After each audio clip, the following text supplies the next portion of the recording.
Hey everyone, today's video we have Mandy here actually. She's coming in with some knee discomfort that we're going to work through. Tell us a little bit about what's going on. Yeah, so I'm a long distance runner and I've been getting right knee discomfort, kind of a flicker right above my right kneecap. Okay. And so we're going to do a little assessment on her and see what exercises we can give her for this issue.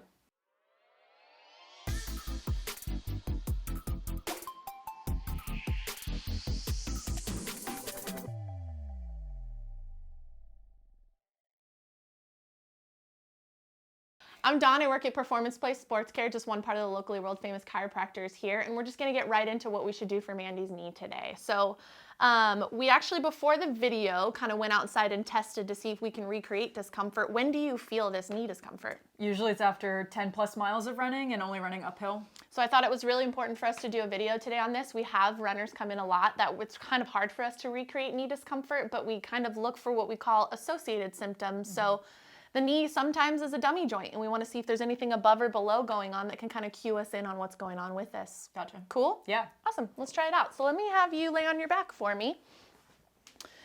So with the knee itself, we want to see first, how does it feel to go into some full extension here? When we push you here, that feels okay? Yep. What if you actively contract your quad? How's that feel? That's fine. Not too bad? Yep. And then if we try some full flexion here, if I push you, any issues or tightness with that? Nope, totally fine. Okay, and then if you pull it in on your own, any issues at all? Nope. Cool. So that's one thing we noticed with Mandy is her knee discomfort's really, really hard to figure out. So let's see if there's anything going on at the hip itself. Right about there, it starts getting pinchy in my hip. Pinchy in the hip? Yep. Okay. When I find that one more time, can you do a little sit-up for me? Tell me if it makes it better, worse, or same? Right there. Bit better. A little bit. Okay. We're going to test just all ranges of motion of her hip here. See if anything is in what we call an outlier. All that feels okay for you? Yeah. So she's got some pretty good range of motion on the problem side. We always want to compare it to the non-problem side. See if you have that same sort of pinchiness here. Yep, right there. Same thing? Yep. Same intensity as well? Yeah. And if you sit up, does it change it? A little bit better. Slightly? Okay. But what we notice is on her non-problem side, she actually has a little bit limited internal rotation here. And overall, the side that doesn't hurt her is the one that actually, to me, feels and looks a little bit tighter. Go ahead and flip over for me onto your belly.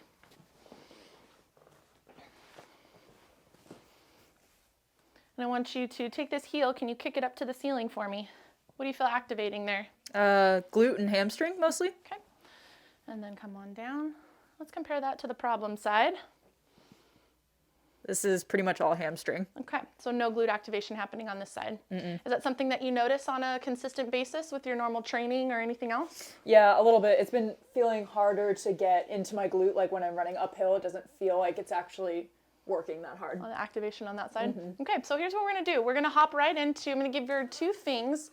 One for some mobility on the side we're noticing some tightness with, but the non-problem side, get that side just moving a little bit better, and then we'll work on glute activation on this side, okay? Great. So go into a half kneeling position on the table for me. We're gonna go left knee down.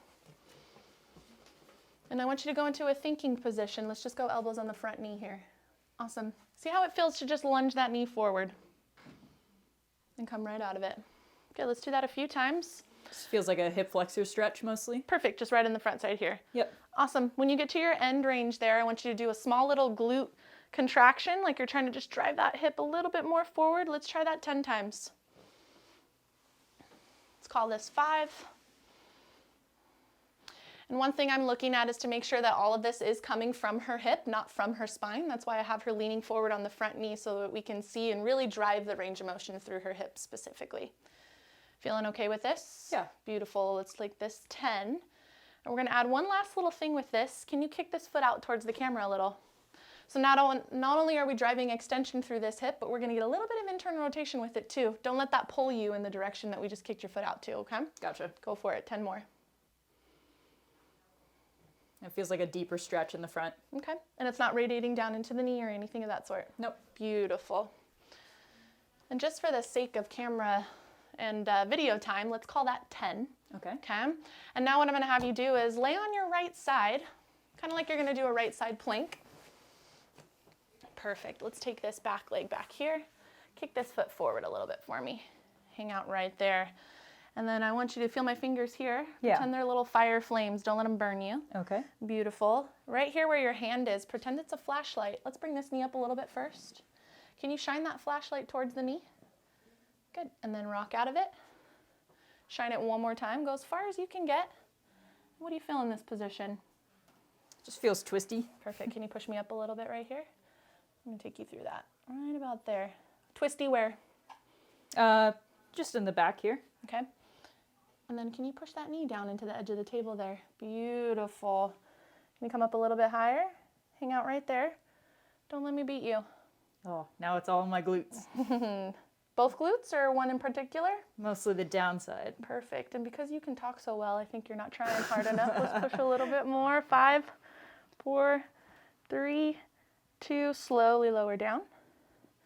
And go right through that again. Shine your flashlight. Dent the table. Come on up. Good. Feel comfortable there? Yeah. Can you get away from my fingers here like you don't want me to tickle you?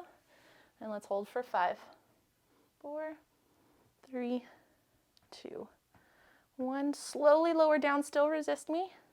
Once you touch the table, push me right back up. Hold, hold, hold. Don't let me beat you. Let me beat you a little bit.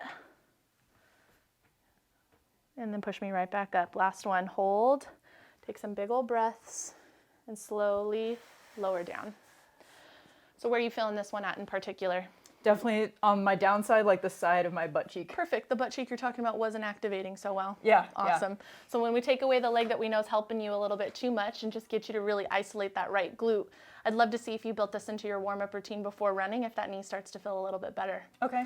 And then maybe before running or a couple days building into your weekly routine, just build some hip mobilizations into this other side we're seeing is a little bit tighter. Okay. And see how that knee goes. When you come back to me next time, tell me if it's better or worse. Okay, great. How much should I do with the hip mobilizations? Hip mobilization is probably 1 or 2 times a day, about 10 to 20 reps. As Okay. long as it just stays kind of stretchy on the front of that hip here, doesn't go anywhere else, and that's okay with me. Okay. And then that one where we're getting the glute activation on your right side, find 60% effort.